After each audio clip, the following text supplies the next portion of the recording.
no iron and goes down. Just close your eyes. As a reference to him. When I think of the goodness of Jesus, of the Lord, and all He has done for me, my very soul, my very soul shall shout hallelujah. Praise God for saving me. When I think of the goodness of Jesus and all He has done for me,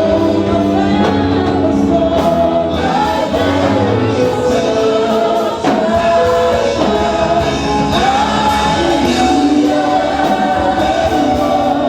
Praise God for saving me. One more time. When I think of the goodness of Jesus, and all He has done for me, my very soul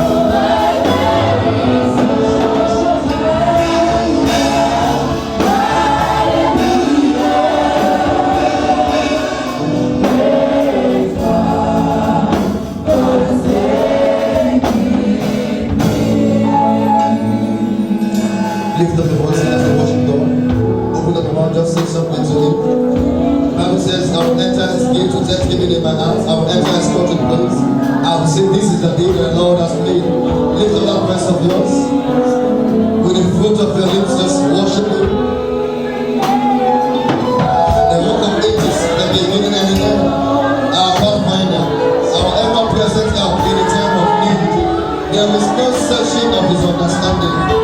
Instead of His word to fall down upon heaven and the earth will pass away. Lift up that voice of yours. Even in our faithfulness, He has been faithful. In our inconsistencies, His mercies endures forever. He's not like man, He will tell lies. He is not the Son of Man, should He repent. Lift up that voice and say, Lord, I thank You. He might have not done all things, but He has done something. That's something He has done. Lift up that voice of yours. Lord, I appreciate You. I give You all the glory. I give You all the honor. Be not restored, be not glorified.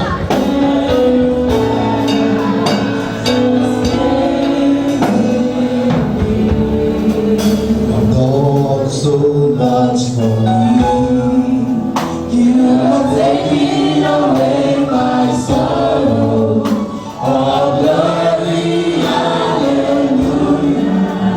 He's coming to take me home. You have done so much for me. You have taken away my sorrow. All glory, hallelujah. He's coming to take me home. Dear Lord, we bless You. We give You all the glory and we give You all the honor. We appreciate You because You are good. We thank You because You are God. You are a good God. Good God, be Thou exalted in the name of Jesus. He sent His word healeth, His word giveth life. We pray the kind of life that comes through Your word. May it fall upon us from the crown of our heads to the sole of our feet in the name of Jesus. We pray through God's word, let bodies be lifted up our shoulders. You're taken away from our neck. Let it be so, Lord. In Jesus' mighty name, we have prayed. Child of God, let the amen sound like a believer's amen. Please be seated. God bless you.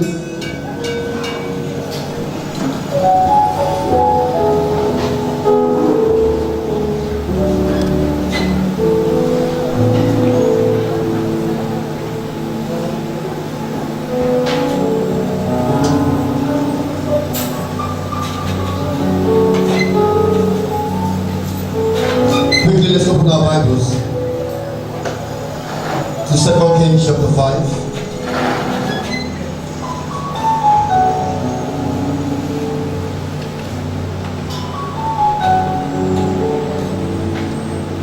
Psalmist says, I'm happy when they say, let us go to the house of the Lord. In the same psalm it says, blessed is the house of Zion, than the dwelling place of Jacob. And today we'll talk about humility. Humility. How it concerns our lives, how it concerns our godliness, humility. I'll start today's message by saying, you cannot be full of yourself and be full of God. And the Bible made it clear that the Lord resists the proud and exalts the humble. But one thing is for sure, those who are proud don't even know they are proud. It is easier to point a proud person than to admit you are proud. Each and every single one listening to the sound of my voice, we know someone who is proud, but certainly we don't really have the answers whether we are proud or not. And Jesus made it clear that we should first of all remove the plague in our eyes before trying to help us to remove the one in someone's eyes. So today we look at the story of Naaman and how Naaman got his healing. And look carefully if we can see humility or see the touch of God's humility in this story. For some of you who don't know this story, I will take my time to narrate the story. A story of Naaman. The Bible described him as the captain of the host of the king of Syria. Naaman was known as a great man. It was through Naaman the Syrian army won so many of the wars they fought. Through Naaman. Naaman got his respect and reputation after Naaman and his army defeated the Israel army. Israel don't lose war like that. All the nations knew. It was during the days of King Ahab, when King Ahab wanted to know if they would win the war or not. They called Elijah and asked Elijah, would we lose in this war? Elijah said to the king, you will not just lose this war, you will lose your life. That war was against the Syrian army. That was the war against Naaman. Naaman became popular. It became the toast of his community. Why? Because of his greatness. Everyone respected him. I want to say this first of all before I talk about humility. You won't get respect because of your position or age. Respect is something you will work for. I've seen a lot of people who want to be respected because you're a pastor, because you're a deacon, because of your age, or because of probably things big you've done, or the positions you acquire. No one will respect you for that. Every respect that is due must be earned. No one respects you because of the way you look or the way you speak. People will respect you for what you have done. Nehemiah said, since I was made your governor, I have never eaten the governor's meal. Nehemiah was respected for building the walls of Jerusalem. And for anybody here who seeks respect, respect cannot be gotten from what you eat or what you say. Respect can only be gotten from what you do. So if you pursue respect, pursue a project in life. Now let me leave that area. And Naaman was respected. Everyone envied Naaman.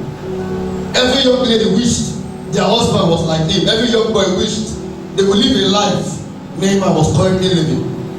Naaman was admired both by the eyes and the lows of the community. But there was something about Naaman no one knew. Naaman had leprosy. Naaman was always in a royal apparel. I don't know the kind of perfume they must have used, because leprosy smells. So whatever perfume he must have used must have been so strong to cover up the smell of that leprosy, because no one knew.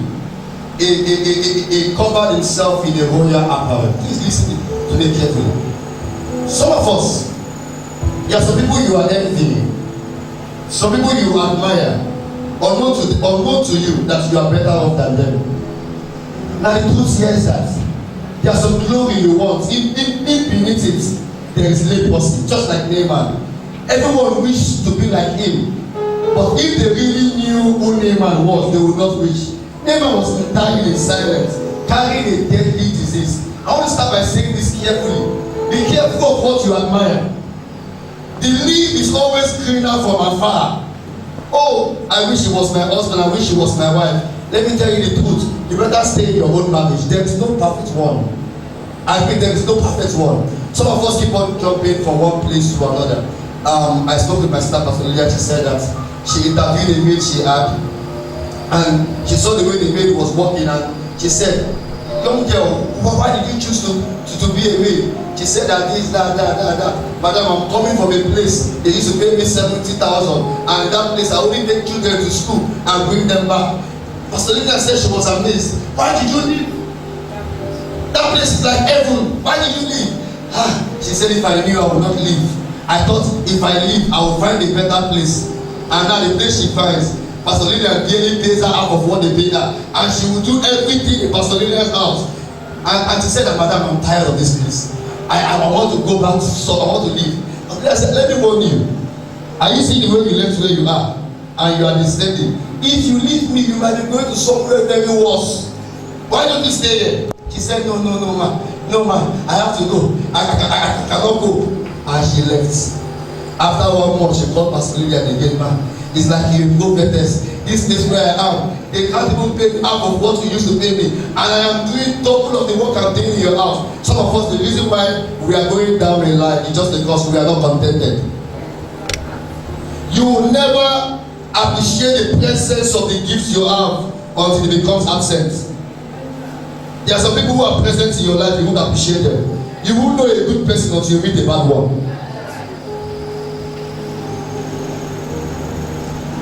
Be careful of what you admire. Everyone admired Naaman, but Naaman was not exactly what he looked like. Some things you admire, the truth here is that they are not exactly what they look like. And if they are not exactly what they look like, be careful of what you admire. And the story of Naaman did not end there. Naaman had leprosy, Naaman carried a glory. But yet, God still wanted to heal Naaman. Remember the story as you read it. A man of dignity, what God wants to touch him. And there are many of us here who God wants to lift, God wants to help, God wants to bless. And that's why you need to be calm. Listen to this very carefully. This message might just belong to you. And God wanted to do something for Naaman. But you know who brought the idea of where Naaman should go? It was not even the kings. It was not his friends. It was a maid. In that era, nobody listens to a maid. In that era, a maid has no opinion. In fact, the name of the maid was not even mentioned in the Bible. It's a certain maid from Israel. Now listen to this story very carefully. That maid from Israel. Remember I told you Naaman went for war. He defeated Israel. Those were the maids he collected from them. A young girl who had been taken away from her family, who had been abused, who had been subjected, only God knows where she's coming from, to be a maid. Obviously, she won't be happy. But the truth was that no one else knew the cure except that little girl. And let me say this carefully to every one of us. That little girl had the right not to give Naaman the solution. She had the right. But let me make you know, there are some certain people that needs to leave their prison before we leave our prisons. There are some certain people who have offended us, but our way to destiny still leads through them.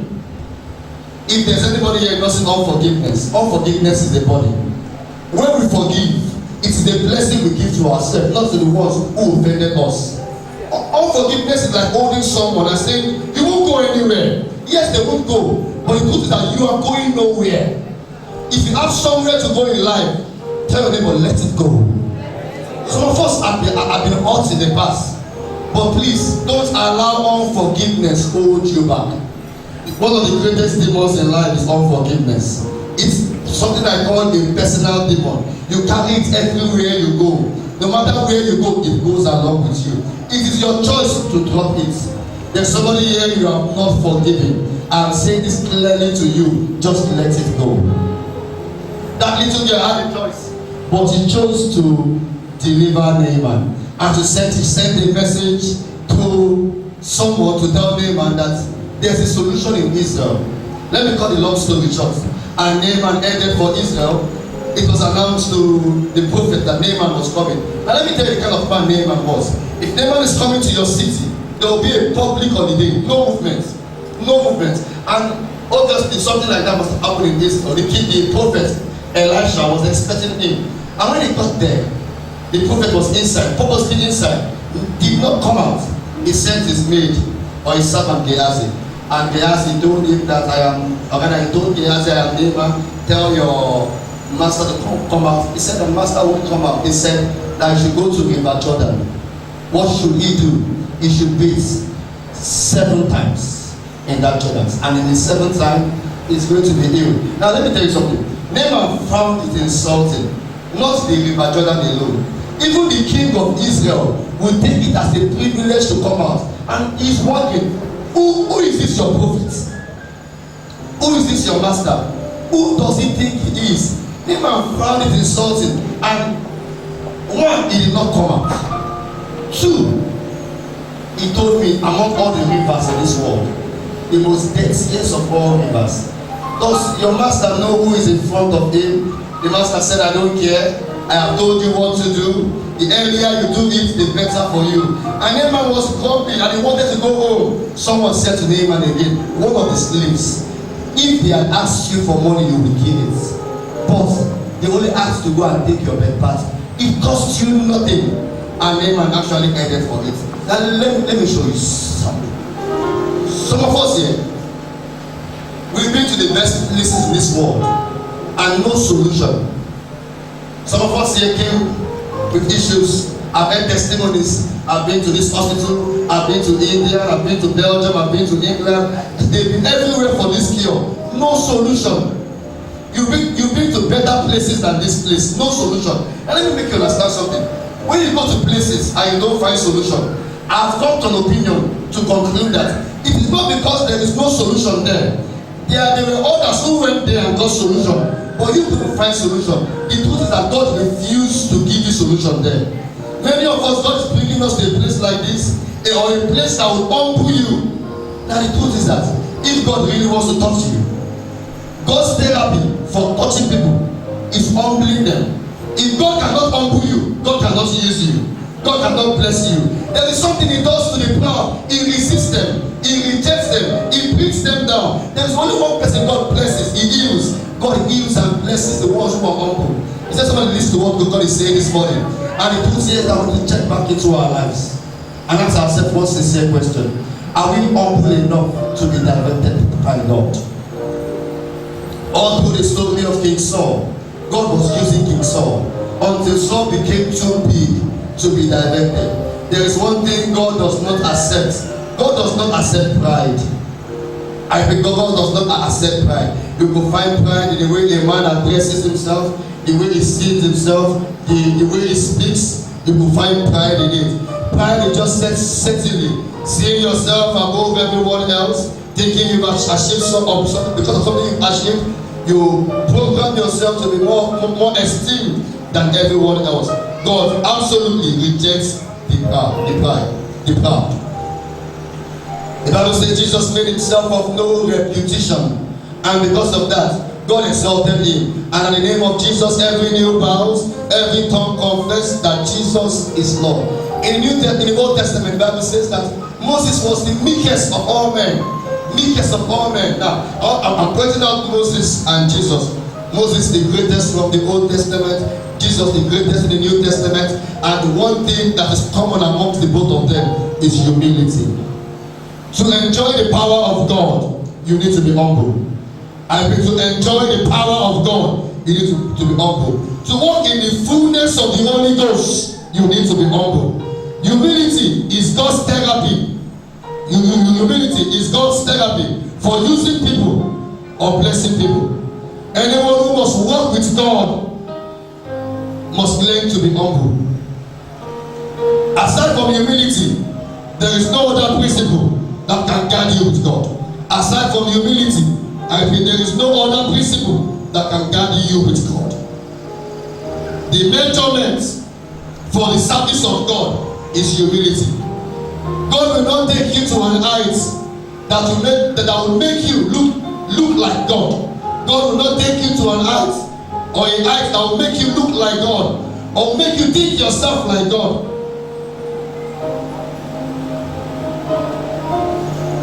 And the Lord said, I have found my servant David. Can I say this clearly to each and every single one of us? God is not looking for supervisors. God is not looking for masters. You know who God is looking for? God is looking for servants. God will give you a gift that will help you lose your servanthood. God will not give you a gift that will help you lose your servanthood. God will not give you a height that is more than your character. Okay, if you're right, I just want you to look up. Just look at me. Have you ever wondered?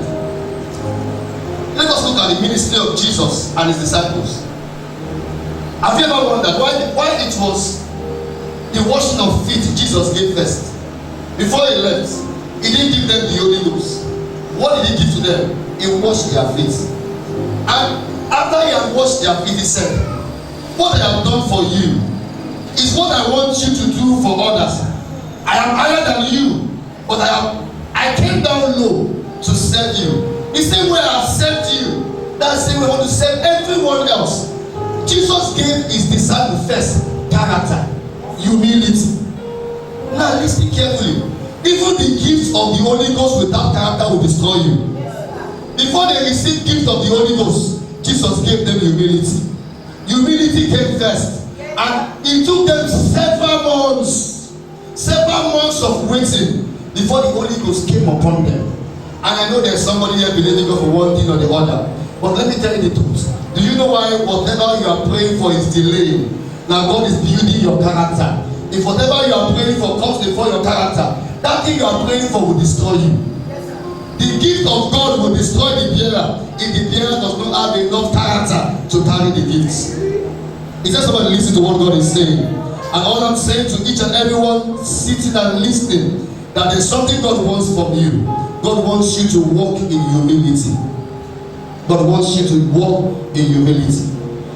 If there's anybody here who is currently in a position to lead, probably the head of a home, you're a male or a female, you are the breadwinner of your home. You know, sometimes these things could be tricky. It's not always the man, you could be the female, the breadwinner of the home.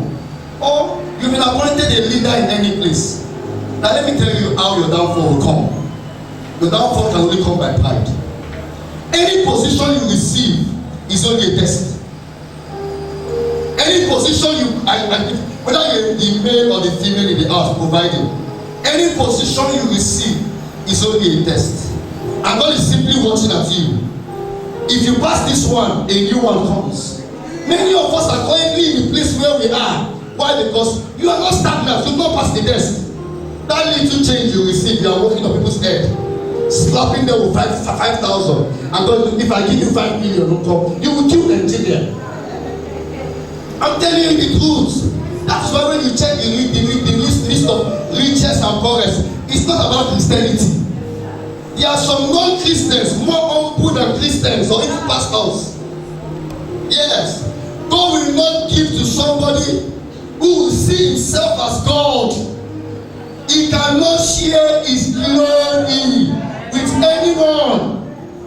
Many of us have not gotten enough or gotten as much as we wanted.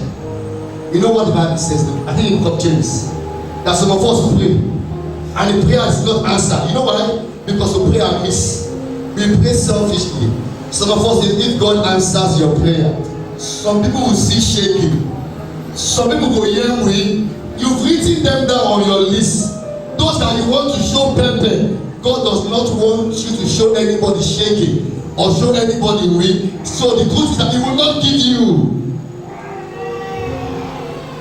I've seen people say, look at that man.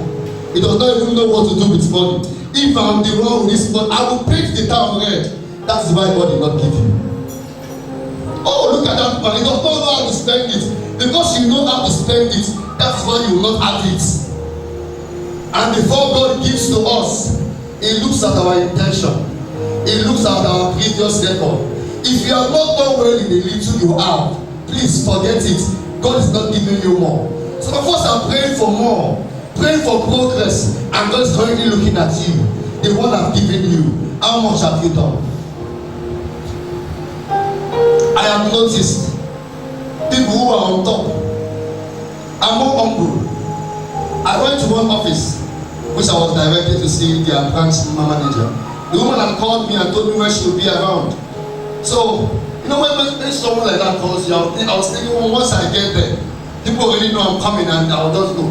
It's not like that. You know, you start from stage to stage before you climb to ceiling. The people I saw before I saw, in fact, the way they answered me, the way they spoke to me, I was even scared. All of them were so rude. And I'm wondering, what if I meet I was wondering, if people in this small level like this are carrying their shoulder, one of them, I sat there for 30 minutes before she said, okay, yes. I was there, I said good morning like 5 times. She looked at me, adjusted her glass and put it back, continue her walk. And I was just sincerely scared.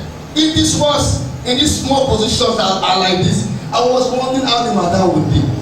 When I finally got there, before I would greet her, the woman has stood up, greeted me, set these chairs for me, and I'm wondering, see how nice she was. I saw the reason why God will keep exalting the humble. I've seen why God will keep putting the ones who are proud under the humble.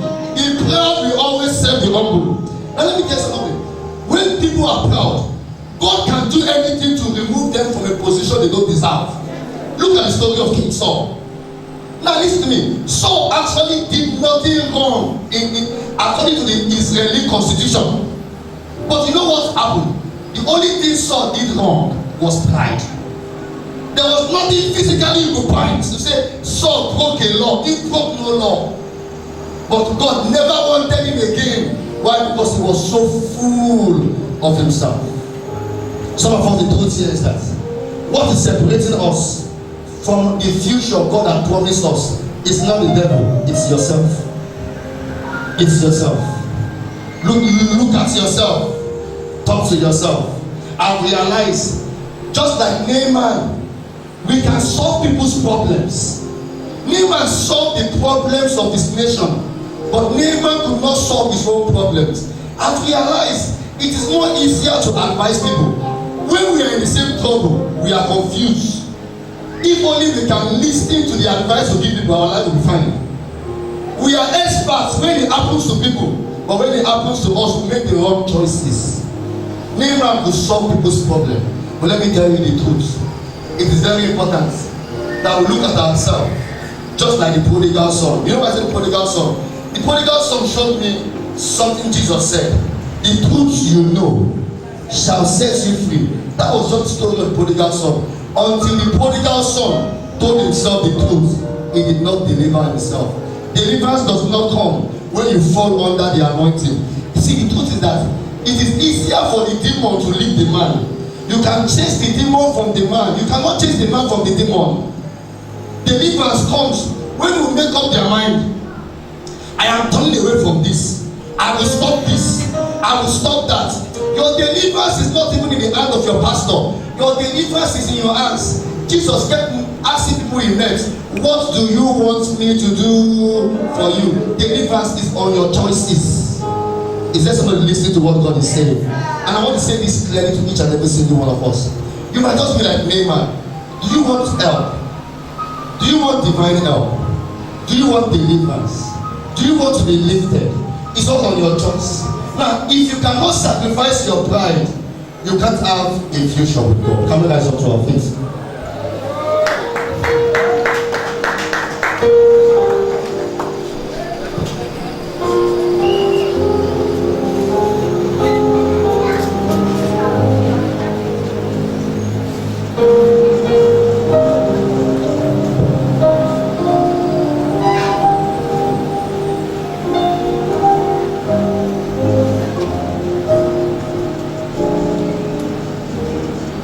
Before we pray, I asked you before, did you notice that Jesus gave his disciples character first before he gave them power. Can I make this clear to you? Power will help you control people. Character will help you control yourself. Samson, I think I spoke about Samson, was it last week? Samson could control everything and everyone, but Samson could not control himself. What you want, what you need first, what God is willing to give to you first is character. Character. I am of an opinion, whenever I teach in Holy Ghost classes, what God is willing to give you first is not the gift of the Holy Ghost. I've seen young people come to me and say, Pastor Silva, I've not started speaking in tongues. I've not seen, I normally ask them, have you started exhibiting all the fruits of the Holy Ghost? The gift of the Holy Spirit without the fruit of the Holy Ghost is useless. You know what the fruits are? Can I mention them? Like love, joy, come on now, long suffering, peace, yes. Now, all those things in the fruit of the Holy Ghost will build your character. And it will build your character. Let me make you know something. No matter how you perform in the Holy Ghost, it cannot take you to heaven. What takes you to heaven is character. How you treat your fellow human beings. Yes. There are some of us here. I would advise you better do business with a Muslim than do business with them. They will shit you. They might even poison you in church. And when service starts, you see them speaking in tongues and you are wondering. Some of them will lie in English but they are accurate in tongues. And God is looking at you and is wondering. You know what the Bible says? Jesus said that when those days come, some will come to me and say, I preached in your name. I performed miracles in your names. I did that in your name. And he will say to me, and I will say back to you, get away from me, all you workers of iniquity. God is not denying you a worker, but he's simply saying you are not working for him. Without humility, you are working for yourself. Without humility, I preach you are working for yourself. While I'm preaching a message like this, I want to beg the name of God because we need to pray now. Forget about who you remember. I have realized that in a message like this, there is always somebody you remember. Oh, I remember Pastor Lydia, she's like this and like that. You keep pointing hands. That one Pastor said is for Sister Tina. The other one is for Mommy in the Lord. You keep on pointing, but you will not point to yourself. Now forget about your neighbors. Concentrate on yourself. What your neighbors do cannot bless you. It is what you do. What your neighbor did will not take you to hell. It is what you did. Before you start plugging anybody's hole, what should you do? You know why a message like this needs to come first? Now we've resumed again. I am of an opinion that when a church resumes, like the church in the Acts of Apostles, what the church needs is not the power of the Lord. What the church needs is revival. I get disappointed when I go for revival services and the only thing they do is to get excited to see people falling down. That is not revival. Revival simply means when you change people's character, change their mindset, bring them back alive in the spirit. Some people will fall, stand up, go back to their old life. Nothing changes. What the church needs right now is revival. Everybody has to ask to reset their minds. Every day, this question must be constant in our hearts. Lord, what do you want me to do? Do you know what God wants you to do? Do you know your assignment in life? You can't know your assignment in life if you have not met God. Do you know your purpose in life? You can't know if you don't meet God. How many of us sincerely, I want to meet God again. I want revival in my soul. I want the fire of the Holy Ghost upon my head. Come on, place your 2 hands on your chest. Place those hands on your chest. I believe God spoke to you. Open up your mouth now, talk to God. Ask. With a closed mouth is a closed destiny. Oh Lord, I've discovered that I am not humble enough. I have found pride in my life, I am sorry. I am sorry. Oh, I am sorry. I am sorry. I have regarded myself something. Paul said, I consider myself of no repetition. Lift up that voice of yours while your hands are placed on your chest and say this as a prayer. Lord, I consider myself of no repetition. I esteem you highly. I consider myself a servant. You are the master and the servant. You are the potter and the clay. Open your mouth and declare it. I don't regard myself with my position. I don't regard myself with my age or all the things I have accomplished in life. I regard you the Lord of my life. I regard myself as the servant of my Lord. Come and lift up your voice and confess it. Because God wants to touch someone. God wants to touch someone in this place. There's a revival that is about to go on in this place. Lift up that voice of yours and say, Lord, touch me in the ways I can't touch myself. Touch me with your hands of humility. Oh, just like Jesus to his disciples. That's the kind of revival I need. Oh, I need the washing of the feet. Wash my feet. Wash my mind. Lift up your voice and talk to God.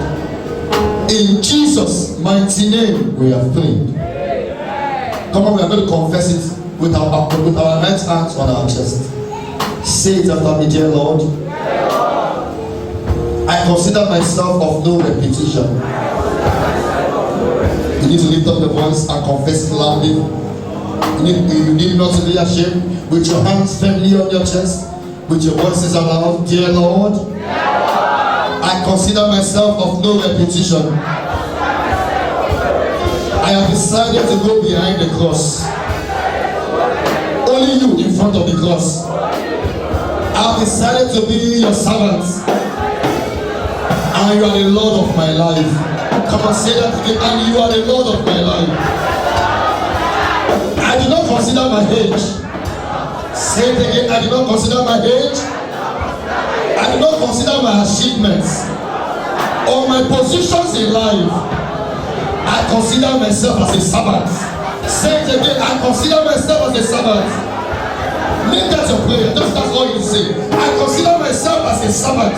Mary said to the angel, I am only but the servant of the Lord. I am only but the servant. I consider myself a servant. I consider myself a servant.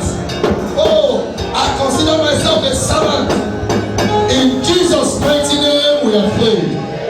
Open your eyes, let your hands be on your chest. I want to talk to those who are leaders. You are the breadwinner of your home or whatever position you acquire. Now this message is for you because the Lord is pressing it in my heart to say this clearly to you on the top of my voice. For you who is a leader, for you who God decided to use. Now listen carefully. When God puts you in position where you could provide for people, I want you to know you are not the one who is the most precious. If God is giving you to give them, the truth here is that the only thing you need to see yourself as, you are a servant to those you provide for. A leader is only but a dignified servant. Now, whether you are the man or the woman providing for your homes, now the truth here is that if you don't take time, if you keep looking at your probably ability or what, only a matter of time, God removes it from you and give it to the other person. As simple as that. There are many of us who will lose our staff of authority, not to the devil, but to pride. And I don't know who God is talking to. You need to be careful. It is not of he that willeth or he that runneth, but God that does for us showeth mercy. If God has given you a staff, it is not based on what you have done. And it is not based on what you have done. You are only but a tool, a vessel, a servant. Can I pray for each and every single one of us?